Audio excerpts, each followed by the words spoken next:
এই লোকটা হঠাৎ করে জেগে উঠে সে রিয়েলাইজ করে একটা ছাগল তার গাল চাটছে। লোকটা যখন চোখ থেকে চশমা খুলে ফেলে তখন সে দেখে সে একটা পাহাড়ের খাঁজে ঝুলে আছে, নিচে একটা গভীর খাদ। আর যখন উপরে তাকায় তখন দেখতে পায় তার প্যারাশুট একটা শুকনা গাছের ডালে আটকে আছে। আর এটার জন্যই তার জীবন বেঁচে গেছে। এই পাহাড়টা একেবারেই স্মুথ, কারণ এটা আসলে একটা লবণ দিয়ে বানানো দেয়াল। লোকটা উপরে কিভাবে উঠবে? সে দ্রুত তার কাছে থাকা ছুরি বের করে এবং তার জুতার সাথে আটকে নেয়। এরপরে আরো দুটা ছুরি বের করে হাতে নিয়ে তার সব শক্তি ব্যবহার করে উপরে উঠতে শুরু করে। যেভাবেই হোক তাকে এই ভয়ানক সমস্যা থেকে বের হয়ে আসতে হবে। কিন্তু 2 মিটার উপরে ওঠার পরে সেই দুর্বল ছুরিগুলো ভেঙে যায়। লোকটা খুব দ্রুততার সাথে নিচে পড়ে যেতে থাকে। সৌভাগ্যক্রমে প্যারাশুটটা এখনো সেই শুকনো গাছের ডালে আটকে আছে, কিন্তু লোকটা স্বস্তি পাওয়ার আগে বুঝতে পারে সেই শুকনো গাছের ডালটা তার ওজন সহ্য করতে না পেরে ভেঙে যেতে শুরু করেছে। লোকটা দ্রুত তার প্যারাশুটের রশি একখানে করে আর ছুরি দিয়ে সেগুলো কেটে ফেলতে শুরু করে। ফাইনালি যখন সেই ডালটা ভেঙে যায় তখন সে রশিটা কেটে ফেলতে পারে, যার ফলে সে বেঁচে যায়। এখন এই লোকটার একটা পা লবণের দেয়ালে ছিল এবং অপর পাটা পাহাড়ের দেয়ালে ছিল।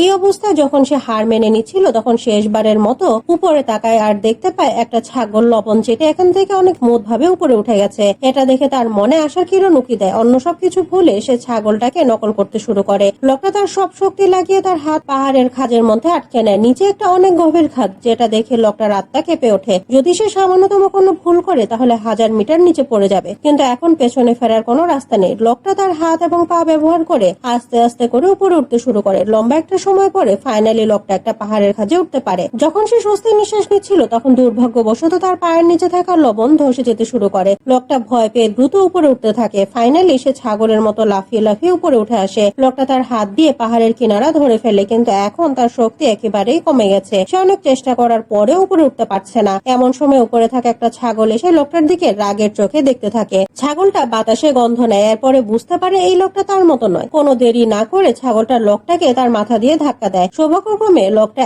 এখনো এক হাত দিয়ে পাহাড়ের কিনারা ধরে আছে। লোকটা তার শরীরের সব শক্তি দিয়ে উপরে ওঠার চেষ্টা করে, কিন্তু এই ছাগলটা এত সহজে হার মানতে চায় না। কিন্তু তখন লোকটা এই ছাগলের শিং চেপে ধরে। যখন ছাগলটা বিপদ বুঝতে পারে তখন সে তার মাথা টেনে নিতে থাকে, আর এই টানাটানিতে লোকটা উপরে উঠে আসে। এখন ফাইনালি লোকটা পাহাড়ের উপরে উঠে মেঝেতে শুয়ে পড়ে। এরপরে সেই ছাগলটার মাথায় হাত বুলিয়ে দিতে থাকে, তার চোখে কৃতজ্ঞতা এবং প্রশান্তির ঝলক।